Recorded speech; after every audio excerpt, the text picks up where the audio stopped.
कुछ शख्सियतें ऐसी होती हैं कि जो अपने आप में एक हंगामा लिए होती हैं, और जनरल रानी भी उनमें से एक थी। सुनने में आया कि वो कहा करती, मैंने अपना जिस्म अपनी मर्जी से तो किसी के हवाले कर दिया हो तो ठीक है, लेकिन किसी की ये मजाल नहीं कि मेरी मर्जी के खिलाफ मुझे हाथ लगा जाए। भुट्टो आज मुझसे बदले ले रहा है, इसलिए कि जिस वक्त मैं यहाँ खान के साथ वाबस्ता थी, उस वक्त इसने बहुत कोशिश की मुझ पर हाथ साफ करने की, लेकिन मैंने इसको घास नहीं डाली और ताबे ज़िंदगी नहीं डालूंगी। क्या हुआ अगर मेरी किस्मत का नक्शा बिगड़ गया है?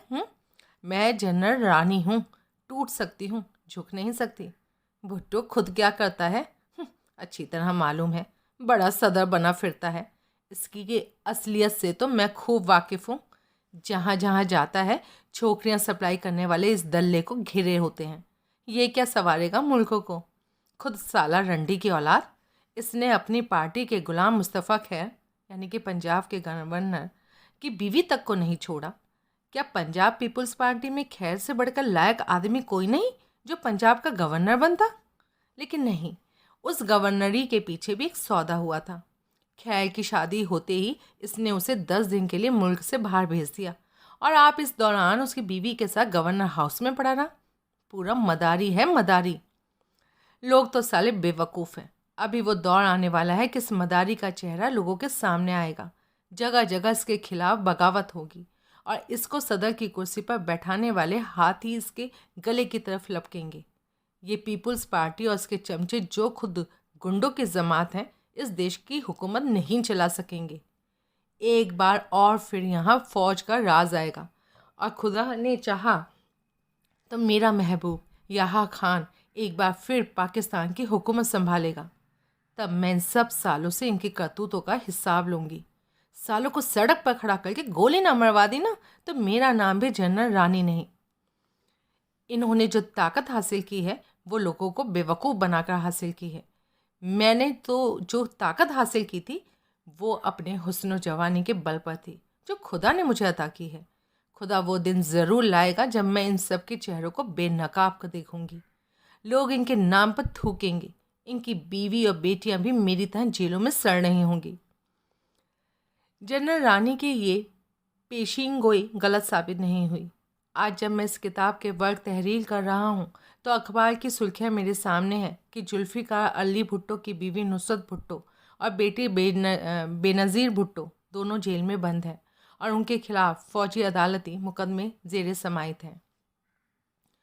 भुट्टो हुकूमत उल्टाने की साजिश। बांग्लादेश को तस्लीम करने के बाद भुट्टो के खिलाफ सारे मुल्क में बवंडर उठ खड़ा हुआ। जमात इस्लामी, जमीयत उलमा ए इस्लाम, तहरीक इसरत कलाल और ख़ुद पीपल्स पार्टी के कई वर्कर भुट्टो से बगावत कर गए, लेकिन भुट्टो सरकार ने इसका बहुत सख्ती से सामना किया। उसने इस कदर दहशत फैलाई कि कोई चू तक ना कर सके। उस वक्त भुट्टो साहब पाकिस्तान में 3 ओहदे एक साथ संभाले हुए थे: चीफ मार्शल लॉ, एडमिनिस्ट्रेटर सदर पाकिस्तान और वज़ीर आज़म। पाकिस्तानी फ़ौज के अंदर एक दल ऐसा भी था जो बांग्लादेश को तस्लीम करना नहीं चाहता था, और अमेरिका और चीन से मदद लेकर भारत के साथ जंग जारी रखना चाहता था।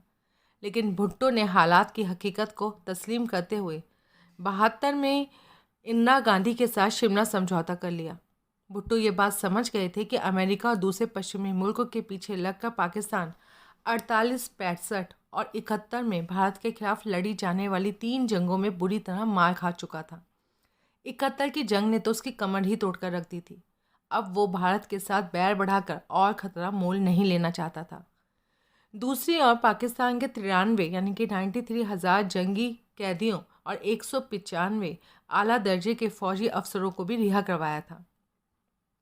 यही सबसे बड़ी वजह थी कि सन 65 में यूएनओ में भारत के खिलाफ 1000 साल तक लड़ाई जारी रखने की धमकी देने वाला भुट्टो शिमला समझौते के कागज़ों पर दस्तखत करने के लिए मजबूर था। ऐसा करके उसने अपने 1 लाख के करीब जंगी कैदी ही नहीं छुड़वा दिए थे, बल्कि भारत के कब्ज़े में आया हुआ हज़ारों मील का इलाका भी ले लिया था। अब वह फौजी दल जिसे जुल्फ़िकार अली भुट्टो की भारत के साथ अमन की बातें पसंद ना थी, हरकत में आ गया। जनरल जिया उल हक इस ग्रुप का सरगना था। उसके साथ एक ब्रिगेडियर जिसका नाम मुझे याद नहीं, colonel Asif Shafi, 2nd Punjab regiment, major Ayaz Ahmed Sipra और उनके अलावा 122 फौजी अफसर और थे जिन्होंने स्कीम बनाई कि भुट्टो को उसके हिफाजती दस्ते के हाथों ही उसकी कोठी में गिरफ्तार करा लिया जाए और पाकिस्तान की मुख्तलिफ सियासी पार्टियों के 10 लाख कारकुनों को सड़क पर खड़ा करके गोली मार दी जाए। जब उनकी मीटिंग चल रही थी तो जनरल जिया उल हक को अपने ब्रिगेडियर पर शक हो गया, क्योंकि वो उसकी बातों का जवाब पूरे जोश खरोश से नहीं दे रहा था। कहीं ऐसा ना हो कि प्लान को वो लीक कर दे और ये फंस जाए। इसने खुद जाकर भुट्टो को बगावत का सारा प्लान ही नहीं बतला दिया, बगावत का सारा कसूर ब्रिगेडियर के सर पर थोप दिया। इससे उसने अपनी जान भी बचा ली और भुट्टो के करीब भी आ गया, जिसने आगे चलकर अपने सीनियर फौजी जनरलों को नज़रअंदाज करते हुए इसे पाकिस्तानी फ़ौज का कमांडर इन चीफ बना दिया। ब्रिगेडियर समेत 127 फौजी अफसरों को रातों रात गिरफ्तार कर लिया गया। उनको घरों से कैद करके अटक के किले में उनकी तफ्तीश हुई। कोर्ट मार्शल करके उन्हें लंबी लंबी सजाएं दी गई। ब्रिगेडियर को 20 साल कैद बामशक्कत हुई। कर्नल आसिफ शफ़ी को 7 साल की सज़ा मिली। इस तरह दूसरे फौजी अफसरों को भी कैद करके पाकिस्तान के मुख्तलिफ जेलों में भेज दिया गया, जिनमें से कर्नल आसिफ शफ़ी और मेजर अयाज अहमद जेल लाहौर में आए। वहीं हम तबादले के लिए पड़े हुए इंतज़ार कर रहे थे। मेजर अयाज अहमद सिपरा को बैरक 4 में एक कोठरी दे दी गई थी। मैं अक्सर उसके पास आया जाया करता था। हालांकि उनसे मिलने की मनाही थी, लेकिन फिर भी मैं नंबरदारों को सिगरेट वगैरह देकर सिपरा के पास चला जाता। वो भी मुझ में दिलचस्पी लेने लगा था। हम सारे दिन शतरंज खेलते, ताश खेलते और गप्पे लगाते। Colonel Asif Shafi barrack number 1 में बंद था। यहाँ वो अकेला ही था। उसकी बैरक का नंबरदार इस तरह सख्त था कि उससे किसी पाकिस्तानी कैदी को भी नहीं मिलने देता था। हमारी तो बात ही क्या। उसकी सिर्फ एक झलक मुझे ईद के दिन देखने को मिली थी। उस दिन वो सिपरा के यहाँ अपने नंबरदार के साथ उसे ईद मुबारक कहने को आया था। भुट्टो के खिलाफ इस बगावत की कहानी मुझे अयाज अहमद सिपरा ने तफसील से बताई थी। ये पाकिस्तान गुजरात का रहने वाला ऊंचा लंबा जवान था। हिंदुस्तान के खिलाफ इसके दिल में सख्त नफरत थी और अक्सर बातों बातों में उसे उगला करता था। कहा करता था, मैं यहाँ सिर्फ तुम्हें अपनी दिलजोई के लिए आने देता हूँ, क्योंकि सारी जेल में तुम्हारे सिवाय मेरे मेंटल कैलिबर का कोई पढ़ा लिखा आदमी नहीं है। सब जाहिल और गवार भर्ती हुए हैं, वरना मैं तुम हिंदुस्तानियों की शक्ल से भी नफरत करता हूँ। इसने मुझे बताया कि किस तरह उन्होंने भुट्टो के हिफाजती दस्ते के कमांडर को इस बात के लिए रजामंद कर लिया था कि वो सुबह नाश्ते के वक्त भुट्टो परिवार को गिरफ्तार कर लें और भुट्टो को उसकी हुकूमत से बरतरफी का ऐलान सुनाए। लेकिन हमारी बदकिस्मती, खुद हमें बगावत का रास्ता दिखाने वाले जनरल हक हमें दगा दे गया। हमें रातों रात गिरफ्तार कर लिया गया। हमारी वफादारी देखी कि हम में से किसी ने भी जनरल जिया उल हक का नाम नहीं लिया। हम तो सोच रहे थे कि वो भी हमारी तरह गिरफ्तार हो चुका होगा। ख्वाब में भी नहीं सोचा था कि उसने सारा प्लान भुट्टो को बतला दिया होगा। इसलिए जब अटक के किले में हमारे 127 साथी नज़रबंद होकर आए, उनमें जब जिया उल हक को हमने नहीं देखा तो सोचा शायद उसे गोली मार दी गई, या रिपोर्ट करने वाले ने किसी खास वजह से उसका नाम भुट्टो को नहीं बतलाया। अटक के किले में वे लोग तकरीबन 3 महीने नज़रबंद रहे। बाहर की दुनिया की कोई खबर उन तक नहीं पहुंचती थी। हाँ, हमारे 30-40 हिंदुस्तानी अफसर वहाँ मौजूद थे, जिनमें से 8-10 तो सन 65 से वहाँ पर हैं। बाकी लोग सन 71 की जंग में पाकिस्तानी फ़ौज के हाथों गिरफ्तार हुए थे। वे तब से वहीं पड़े हैं, जिसमें एक कैप्टन सिंह और एक हवाई फ़ौज का गिल सिपरा के खास दोस्त थे।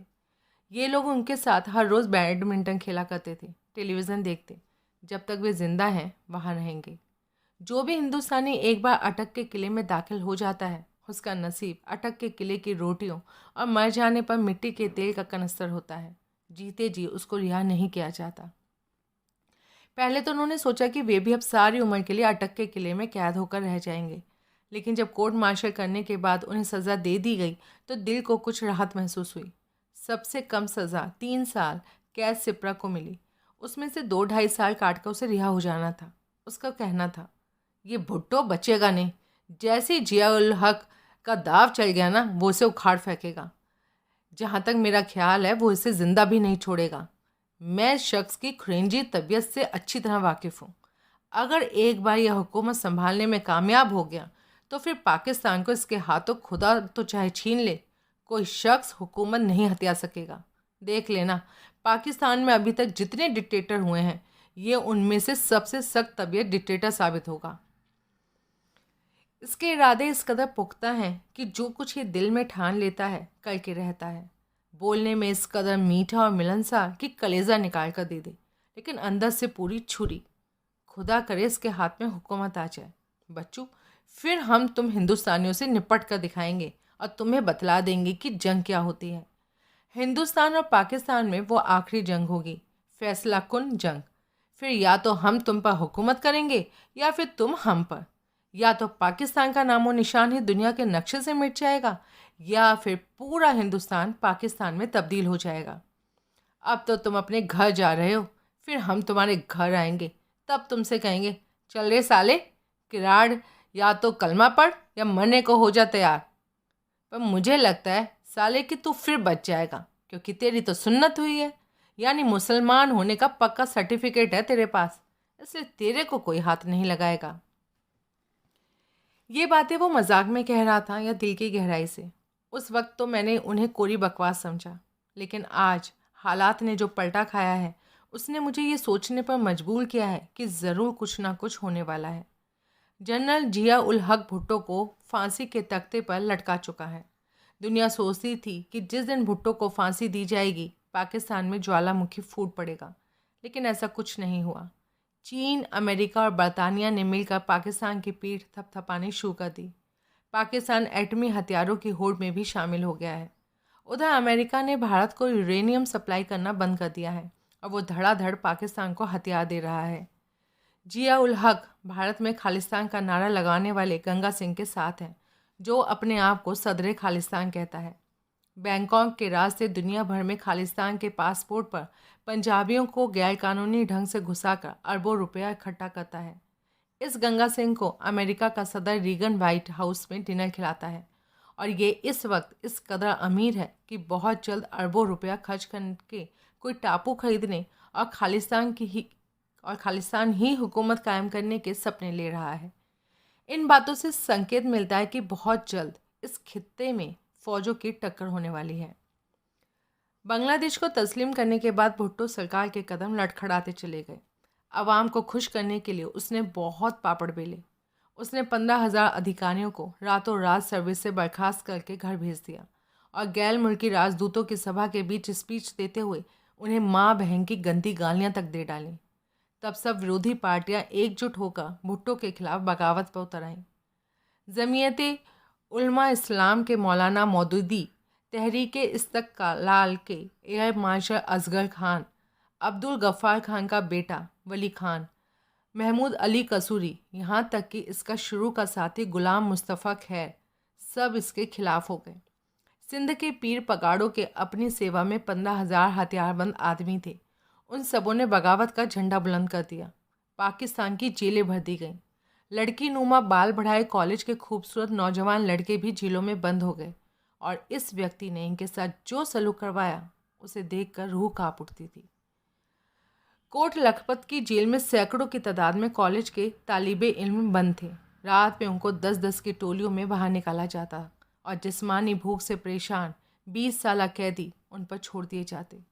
वो चीखते चिल्लाते आगे आगे भागते और जब भाग भाग कर उनका दम फूल जाता तो कैदी उनके साथ जिना व ज़बर करते। उनकी चीखों से जेल सारी सारी रात गूंजा करती। फिर उनके सर पर मशीन फेंक कर गंजा करके उनको दूसरी जगह बंद कर दिया जाता ताकि वो बैरक में जाकर अपने साथियों को ना बतला सकें कि रात को उनके साथ क्या बीती है। जुल्म का ये दौर महीने भर चलता रहा। पुराने जाते रहे, नए आते रहे।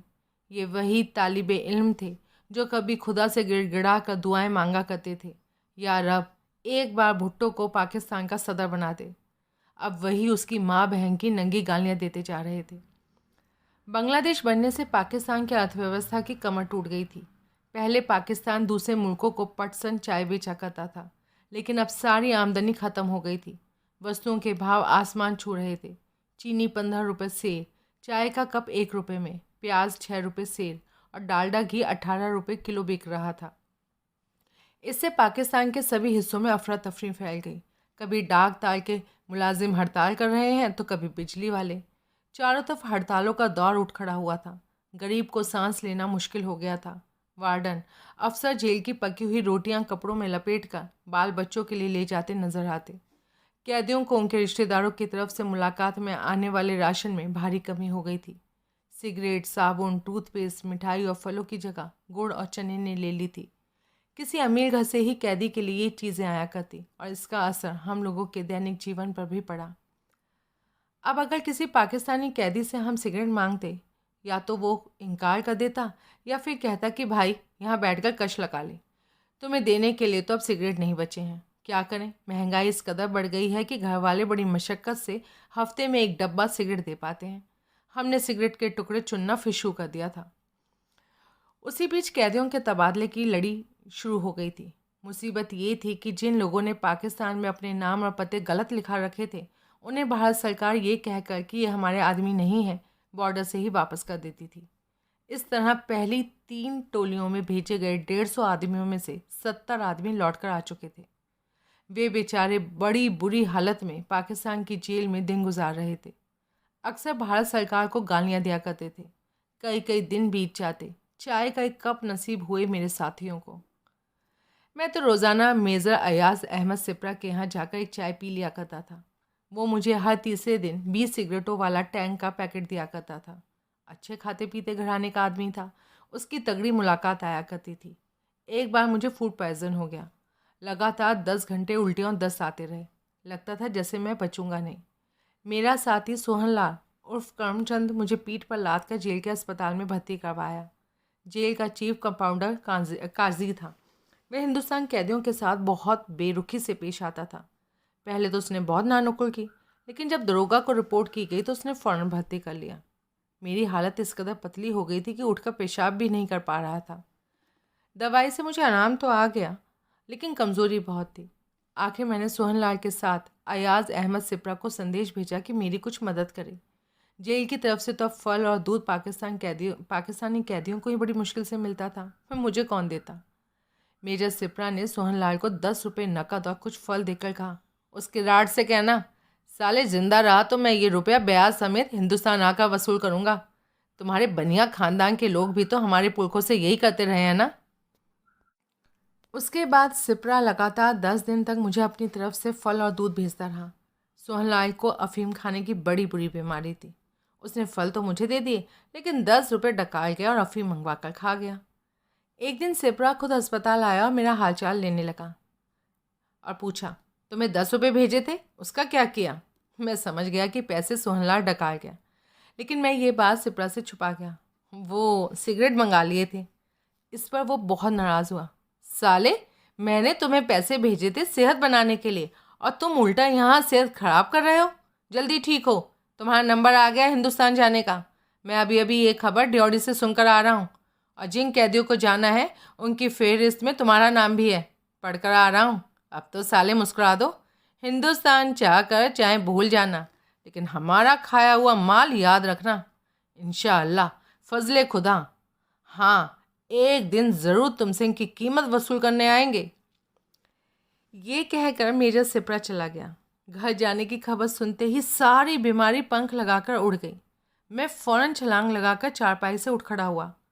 काजी से कहकर अस्पताल से छुट्टी ली और बैरक में आकर अपने साथियों को घर जाने की खबर सुनाई।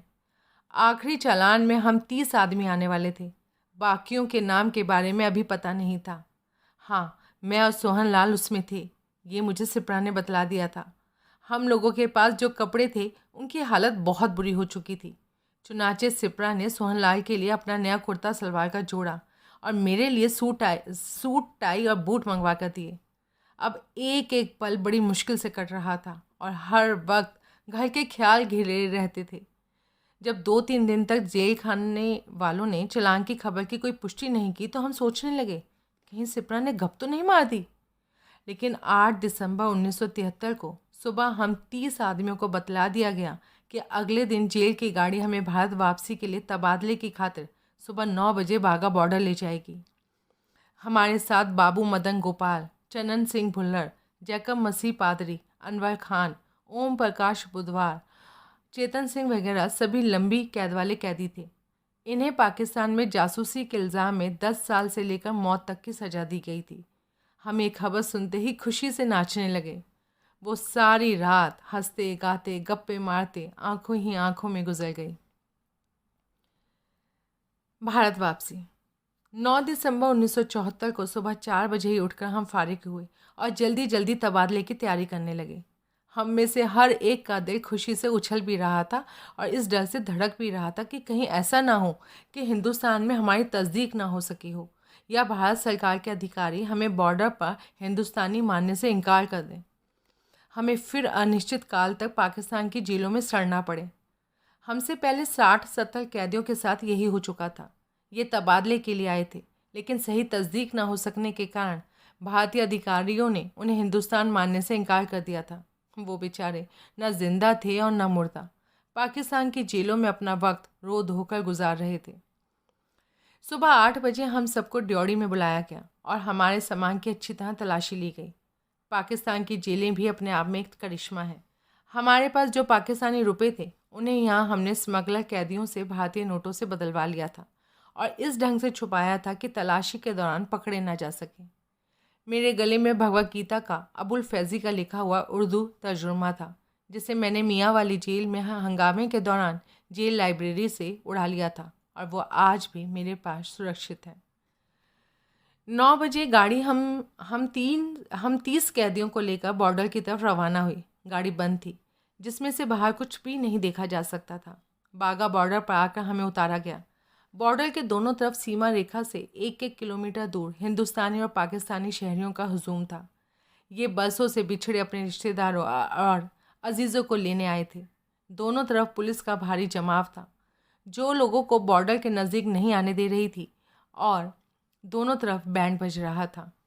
हमारे हाथों से हथकड़ियाँ उतार दी गईं और हमें एक टेंट में बिठा दिया गया। टेंट को चारों ओर से पुलिस और सीआईडी के आदमियों ने घेर रखा था। हमारे लिए चाय का इंतज़ाम था। पहले पाकिस्तानी कैदियों को तबादला होना था। पाकिस्तानी जासूस कैप्टन शहादत हसन बेग का भी उसी दिन तबादला होना था। उसे बाद में सजाए मौत हुई थी। उसकी बीवी और भाई उसे बॉर्डर पर लेने आए हुए थे और हमसे चंद कदम के फासले पर ही खड़े थे। उस दिन के तबादले में जालंधर में लॉटरी टिकट बेचने वाला पाकिस्तानी जासूस मोहम्मद सदीक भी अपने वतन लौटने वाला था। उसके रिश्तेदार भी मेरे करीब ही खड़े थे। तबादले की घड़ी आ गई थी। हम सांस रोके अपनी बारी का इंतज़ार करने लगे। सबसे पहले पाकिस्तानी कैदियों में शहादत हसन बेग का ही तबादला हुआ और वो पाकिस्तान जिंदाबाद के नारे लगाता हुआ अपनी सरजमीन में दाखिल हुआ। पाकिस्तानी कैदियों का तबादला होते होते 4 बज गए। तकरीबन 108 पाकिस्तानी कैदी उस दिन हिंदुस्तान की तरफ से तबादले में गए। पाकिस्तान के मुख्तलिफ जासूसी एजेंसियों के अफसर जिन्होंने जिस को भेजा था उन्हें लेने आए हुए थे।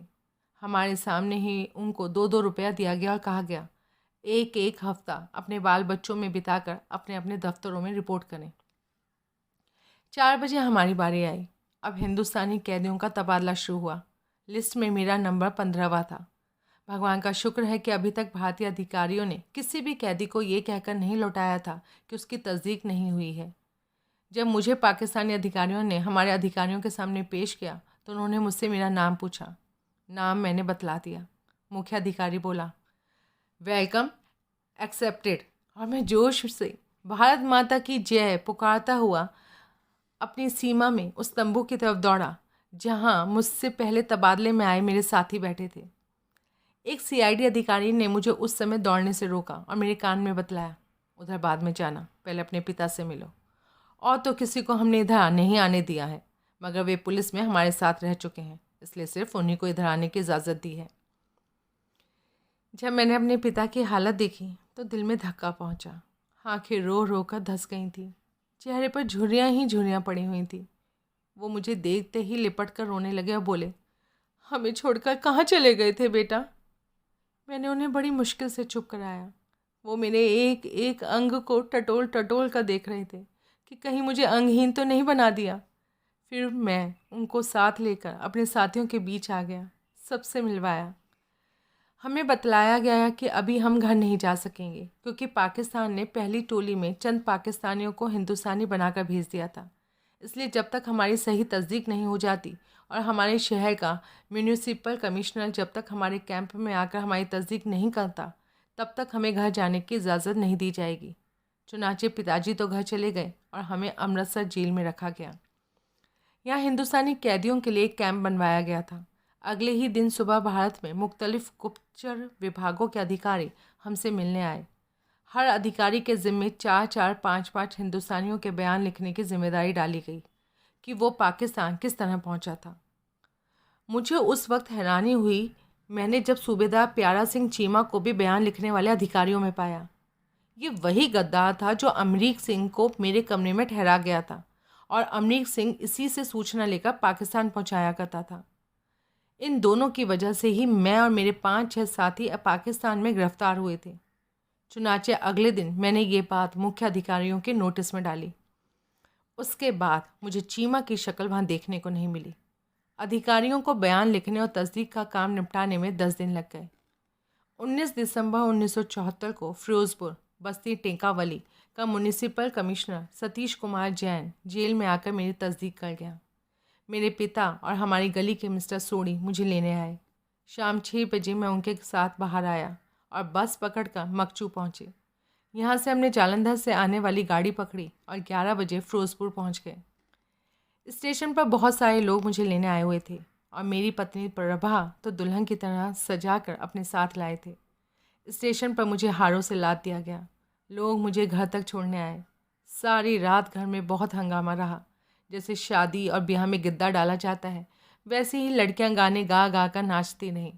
मैं घर को देख रहा था। नक्शा ही बदल गया। 7 साल से घर में सफ़ेदी तक नहीं हुई थी। दीवारों से प्लस्तर उतर गया था और घर की ईंटें गवाही दे रही थी उन असीम दुख भरे गरीबी के दिनों की जो मेरे बूढ़े माँ बाप और बेकस बेसहारा बीवी बच्चों को मेरी गैर मौजूदगी में काटने पड़े। डॉक्टर हरिवंश राय बच्चन का मेरी माँ के नाम 9 दिसंबर को ही बम्बई से तार आ गया था। Rejoice Mohan ji arrival. मोहन जी ने आगमन पर खुशी मनाई। मैंने आते ही उनको पत्र लिखा। उन्होंने मुझे नए जीवन पर बधाई देते हुए इस बात के लिए प्रेरित किया कि मैं पाकिस्तान में बिताए गए अपने दिनों और अनुभवों पर एक किताब लिखूं। उन्हीं की प्रेरणा पाकर मैं आपके हाथों में ये किताब सौंप रहा हूँ।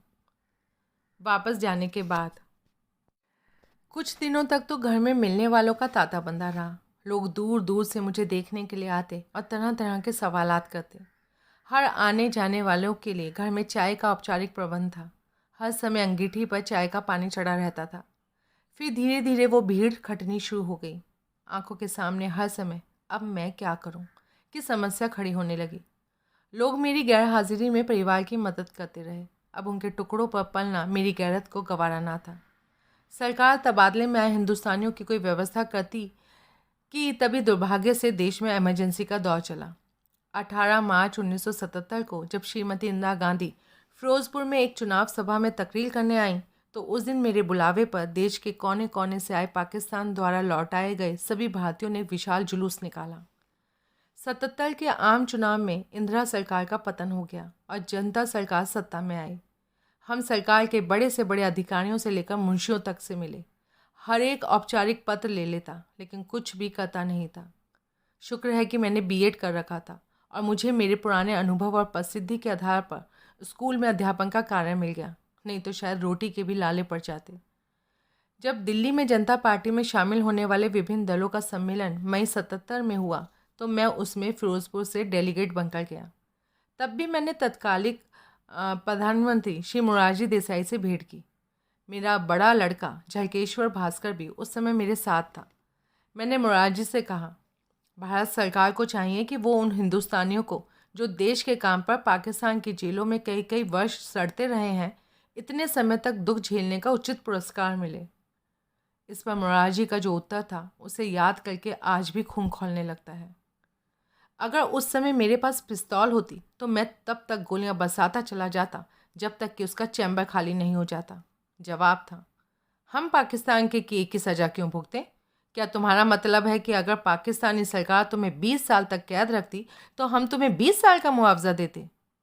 ये वो शख्स बोल रहा था जिसने इमरजेंसी में सिर्फ 19 महीने की कैद काटी और उस कैद में सहे अत्याचारों के नाम की दुहाई देकर प्रधानमंत्री की गद्दी हासिल कर ली थी, जिसने अपनी पार्टी के 19 महीने में कैद होने वाले सभी मेंबरों की पेंशन बांधी थी।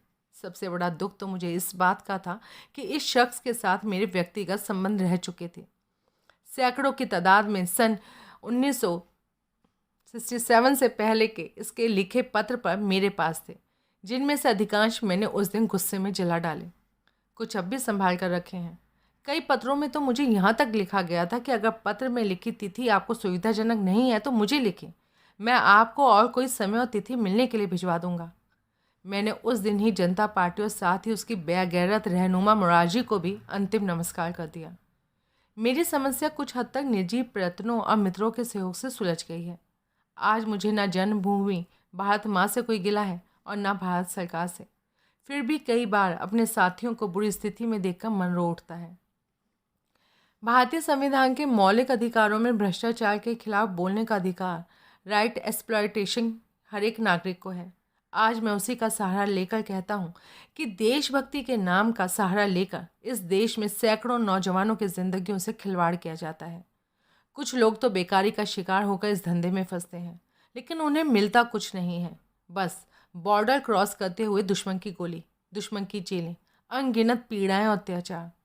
ये सोचकर अकल हैरान हो जाती है कि भारत के तत्कालीन पाखंडी मूत्रपान करने वाले प्रधानमंत्री मोरारजी देसाई के पास स्मगलरों के बादशाह देश से करोड़ों की हेराफेरी करके भाग जाने वाले हाजी मस्तान बखिया को, धर्म सिंह तेजा आदि को घर पर बुलाकर 3-3 दिन तक उनकी मेहमान नवाजी करने और उनकी समस्या सुलझाने का समय तो था, मगर वे लोग जिन्होंने इस देश के लिए जान की बाजी लगाकर दुश्मन की फांसी की कोठरियों में दिन बिताए, अमानवीय व्यवहार और अत्याचार सहे, उनकी समस्या सुलझाने के लिए उनके पास सहानुभूति के 2 शब्द भी नहीं थे। हमारी कहानी पढ़कर क्या फिर कोई देश के लिए मर मिटने की कसम खाएगा? क्या कोई जान की बाजी लगाएगा और निस्वार्थ होकर देश के लिए काम करेगा? फिर भी हम आभारी हैं इस देश के, जो दुश्मनों की कैद से वापस ले आया है, जिसने हमें एक बार फिर नया जन्म दिया है। गालिब का शेर है ना, जान दी है, दी हुई उसी की थी। हक तो ये है कि हक अदा ना हुआ। सच बात तो ये है कि हमने इस देश पर कुछ एहसान नहीं किया, अपना फ़र्ज़ अदा किया। दुख तब होता है जब देशभक्ति का स्वांग बनाकर कुछ लोग हमारे सामने कारों और हवाई जहाज़ों में आते और हमारे तथा जनता के सर पर धूल उड़ाते हुए भाषण झाड़ कर चले जाते हैं। उंगली को खून लगाकर अपने आप को शहीद कहने वाले लोग भारत या भारतीय जनता की आंखों में धूल कब तक झोंकते रहेंगे? इस बात का फैसला खुद जनता को करना है। यदि मैंने भावावेश में किसी के लिए कटु शब्द का प्रयोग कर दिया तो मोरारजी देसाई को छोड़कर सबके प्रति मैं क्षमा प्रार्थी हूँ। धन्यवाद।